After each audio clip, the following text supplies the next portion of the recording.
a wonderful thing about learning stuff by ear and not reading it is that. Hey, g'day guys, Nigel here from Sax School. Well, in today's session I want to talk a little bit about playing by ear and transcribing by ear, and why sometimes it's better to play by ear and transcribe by ear than it is to use sheet music. And I know that's a question that a lot of sax players worry about or think about.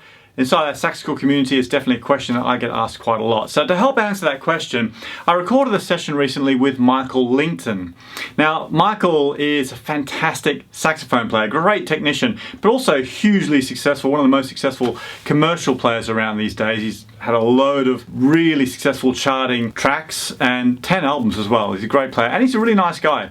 So we recorded the session for Sax School where he talked about his career, about how he gets started, about the sort of things that he practices in order to keep his tone and his technique in tip-top shape. If you want to check out that full session, that's actually available inside the Sax School members area. And you can find out more about Sax School, which is what I do, at mcgillmusic.com. I'll put a link below. There's hundreds and hundreds and hundreds of lessons in there, and actually used by thousands of students all around the world every single day. And actually this guest session with Michael Lington is one of a series that I've done with a whole bunch of hugely successful players, top guys in their fields really. So that's all available inside Sax School. Anyway, this question about transcribing, we were talking about benefits of transcribing by ear or transcribing by writing things down. If you've never transcribed, by the way, check out my video on why sax players should be transcribing in their practice, because it's a super important thing for you to be doing. So Michael told me that he prefers to transcribe by ear, and I was asking him why is that, and this is what he had to say. I feel the music sounds better when you learn it that way instead of reading it, because there's a different feeling to it. You're kind of, it's in you instead of you're just kind of glancing over it, and I don't know. Yep. That's just how I feel about it, you know. But no, I get it. I that was my process. I wanted to feel it, and I tell you, some of those things that I learned back. This is the other wonderful thing about learning stuff by ear and not reading it, is that it'll never leave you. There are some things I learned in the late '80s that I could pull out my horn and play it almost to the note now. Now I couldn't have done that if I just read the music and never sort of absorbed it that way. Yeah, really interesting stuff, and great to hear the way he thinks about this stuff. But I also want to know, what's his process? How does he actually approach transcribing things when you're trying to learn a new song? And also, how did Michael go about doing it right back at the start? I would, listening to, in those days, it was vinyl albums, you know.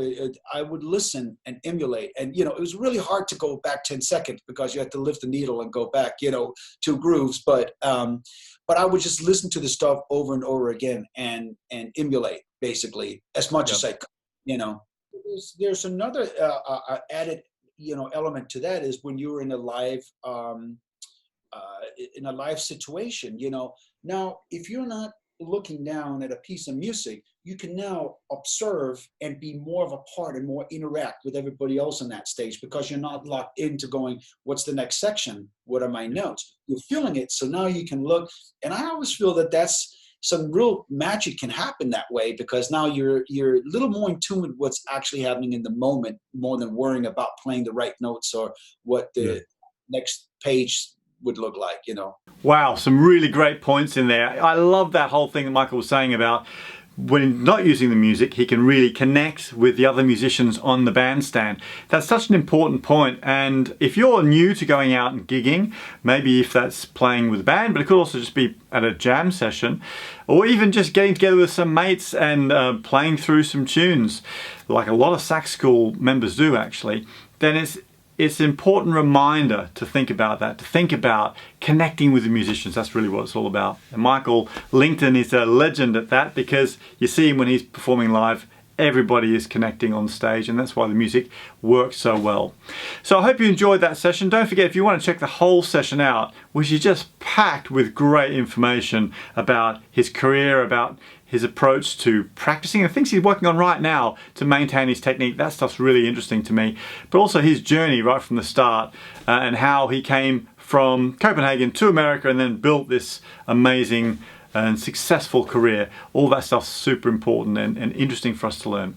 So you can Get access to the entire guest session inside Sax School as a member, plus a full range of other guest sessions, hundreds and hundreds of lessons, our full range of courses, and also you get to connect with over 10,000 other students from all around the world. So that's all over at mcgillmusic.com.